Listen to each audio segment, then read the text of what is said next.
Well, in the past 2 weeks, government forces have recovered several more towns in the northern and southern parts of the country.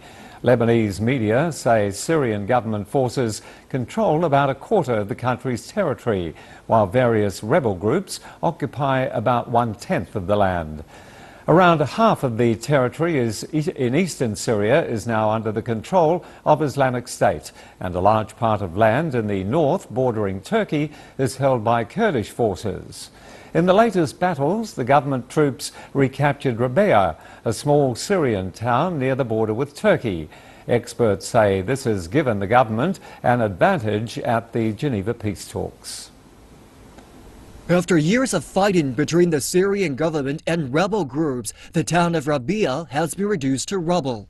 The former resort town is 13 kilometers from the Turkish border, served as the last rebel stronghold in the northern coastal province of Latakia before the Syrian army and allied forces recaptured it on January 24th. Syrian government forces had failed to recapture the town for several years, but Russian airstrikes tipped the balance by destroying rebel strongholds and armored vehicles. The Syrian army then launched a lightning attack and took the town.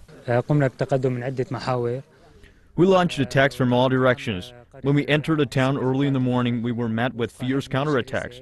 We killed dozens of militants and captured some others. Our forces had no casualties. A Syrian political analyst says recent success on the battlefield has given the Syrian government an advantage in the latest Geneva peace talks. The Syrian government forces are grasping the initiative in the current situation of the battle. With the help of Russian and Iranian allies, they have become the most powerful force in the western part of the country. The capture of Rabea means that the government forces have cleared away the rebel armed threat to the nearby provincial capital Latakia, and that the Syrian government has brought 90% of the province under its control. 中时 CCTV